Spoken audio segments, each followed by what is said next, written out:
Good evening बच्चों, कैसे हैं आप लोग। उम्मीद करते हैं कि आप लोग बहुत अच्छे होंगे। तो आज आइए आप लोग लाइव जुड़ जाइए। हम आपके लिए आज कक्षा 10 का जो अध्याय 9 है, माखनलाल चतुर्वेदी की एक प्रसिद्ध कविता है पुष्प की अभिलाषा, आज हम उसे लेकर आए हैं। उसकी आसान भाषा में व्याख्या, उसके शब्दार्थ और उसकी लिखित व्याख्या के साथ आज हम आपके सामने प्रस्तुत हुए हैं। तो सभी लोग जल्दी से लाइव जुड़ जाइए और अपने ही जैसे अन्य बच्चों को भी इस क्लास से जोड़िए, उनको शेयर करिए इस क्लास को, ताकि वो लोग भी आपकी तरह इस क्लास का लाभ उठाएं और अपनी पढ़ाई को निरंतर जारी रखें। तो आइए चलते हैं हम अपने पाठ पर। जैसा कि पाठ का नाम है पुष्प की अभिलाषा अध्याय 9। तो ये हमारा चैप्टर नंबर 9 है और टॉपिक का नाम है पुष्प की अभिलाषा। और अभिलाषा माने जानते हैं, अभिलाषा माने इच्छा होता है, इच्छा का पर्यायवाची है अभिलाषा। और ये लेक्चर नंबर 1 होने वाला है, ठीक है।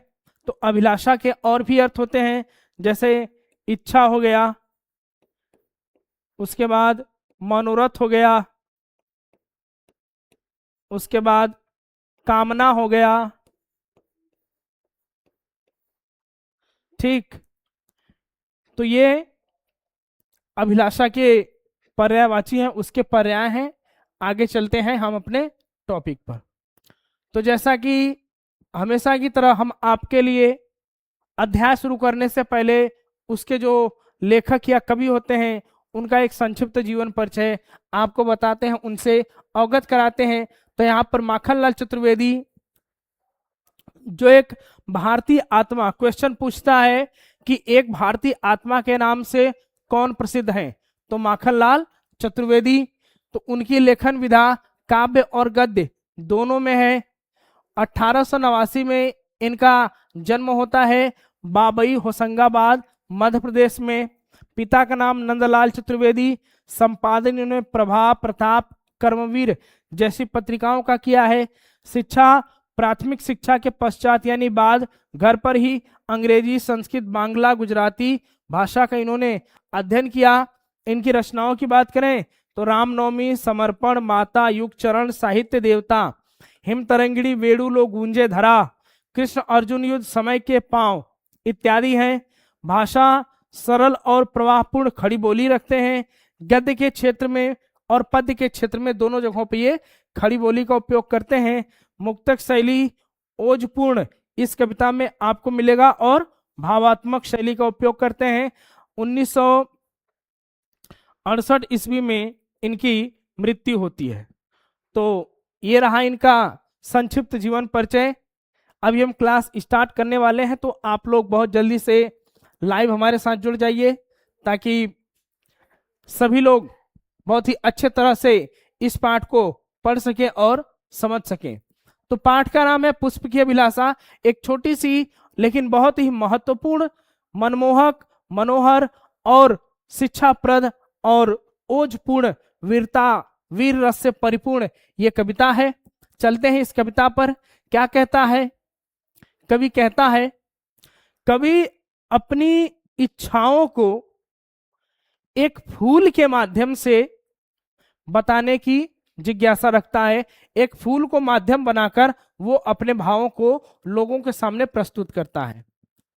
तो कहता है कि चाह नहीं मैं सुरबाला के गहनों में गूथा जाऊं, चाह नहीं प्रेमी माला में विंध्य प्यारी को ललचाऊं, चाह नहीं सम्राटों के शव पर हे हरि डाला जाऊं, चाह नहीं देवों के सिर पर चढ़ू भाग्य पर इठलाऊं। अब यहां पर एक शब्द बार बार आया है, चाह चाह चाह। तो आप इसके हिसाब से यहां पर पुनरुक्ति प्रकाश अलंकार सबसे पहले पकड़ेंगे, ठीक। अब आपसे पूछ देगा कि चाह का अर्थ क्या है, तो चाह का अर्थ होता है इच्छा।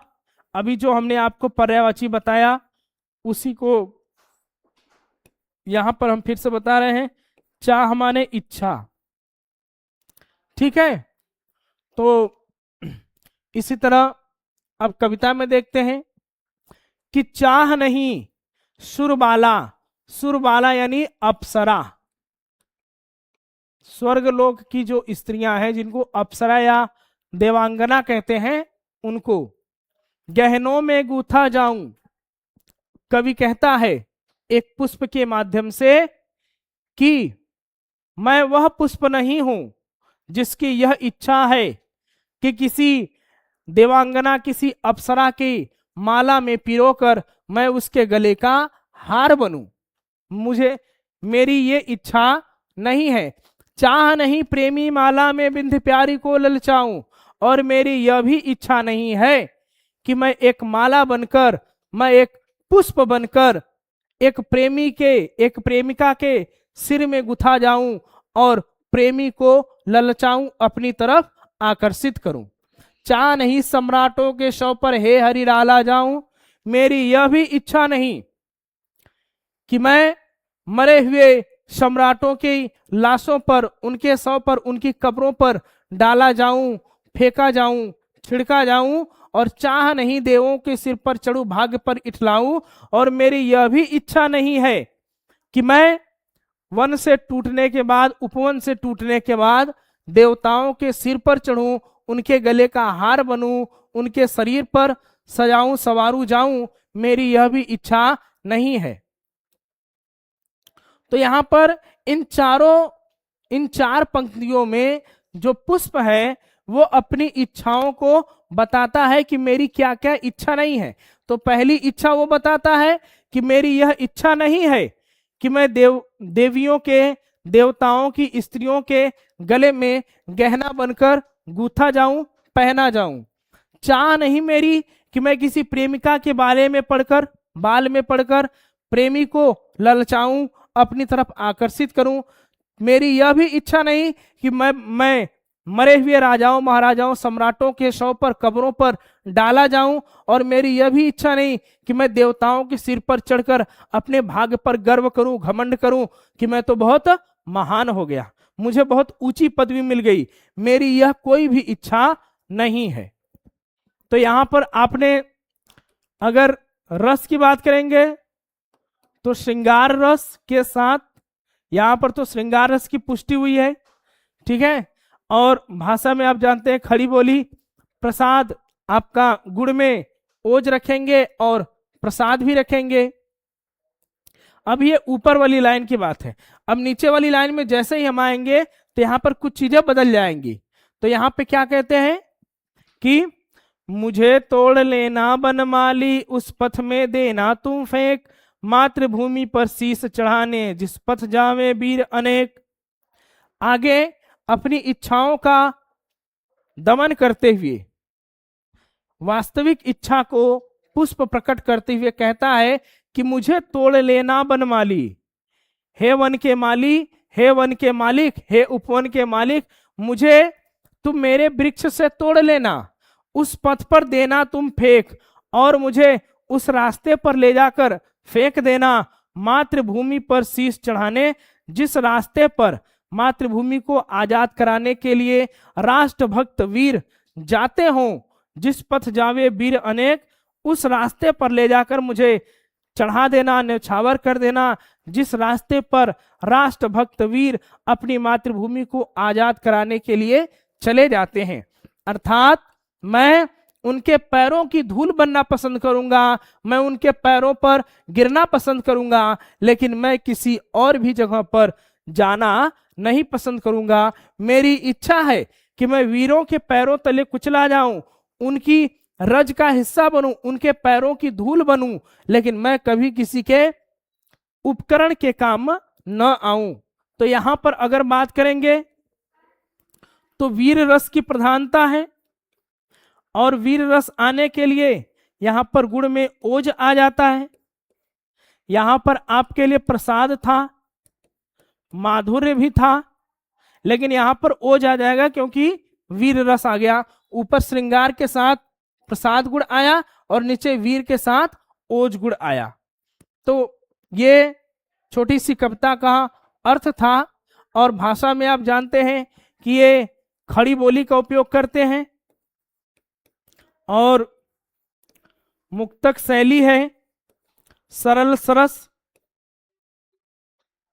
ठीक, मुक्तक शैली का उपयोग करते हैं। बाकी चीजें आपको बता दी गई कि कैसे क्या है। बहुत ही सरल शब्दों में लिखी गई कविता है, पढ़ेंगे एक दो बार आप आराम से समझ लेंगे, कोई दिक्कत नहीं होगी। आगे इसका शब्दार्थ दिया है, जो जो भी चीजें हमने आपको बताई हैं वो आपके सामने है कि किसका क्या अर्थ है, ठीक। तो ये रहा इसका अर्थ। प्रस्तुत संदर्भ की बात करें तो पाठ्य पुस्तक हिंदी के काव्य खंड में संकलित माखनलाल चतुर्वेदी द्वारा रचित पुष्प की अभिलाषा शीर्षक से अवतरित है। यह कविता उनके काव्य संकलन युग चरण से लिया गया है। अब इसकी व्याख्या आप देखिए, यहां पर दिया है, ये ऊपर की व्याख्या ऊपर की लाइन वाली है और नीचे की व्याख्या नीचे वाली लाइन है। कवि अपनी देश प्रेम की भावना को पुष्प की अभिलाषा के रूप में व्यक्त करते हुए कहता है कि मेरी इच्छा किसी देवबाला के आभूषणों में गूंथे जाने की नहीं है। मेरी इच्छा यह भी नहीं है कि मैं प्रेमियों को प्रसन्न करने के लिए प्रेमी द्वारा बनाई गई माला में पिरोया जाऊं और प्रेमिका के मन को आकर्षित करूं। हे प्रभु, न ही मेरी यह इच्छा है कि मैं बड़े बड़े राजाओं के शवों पर चढ़कर सम्मान प्राप्त करूं। मेरी यह कामना भी नहीं है कि मैं देवताओं के सिर पर चढ़कर अपने भाग्य पर अभिमान करूं, गर्व करूं, घमंड करूं। भाव यह है कि इस प्रकार के किसी भी सम्मान को पुष्प अपने लिए निरर्थक समझता है, बेकार समझता है, कि मुझे ऐसी कोई भी इच्छा नहीं चाहिए। तो पुष्प को इच्छा चाहिए क्या, उसकी अभिलाषा है क्या?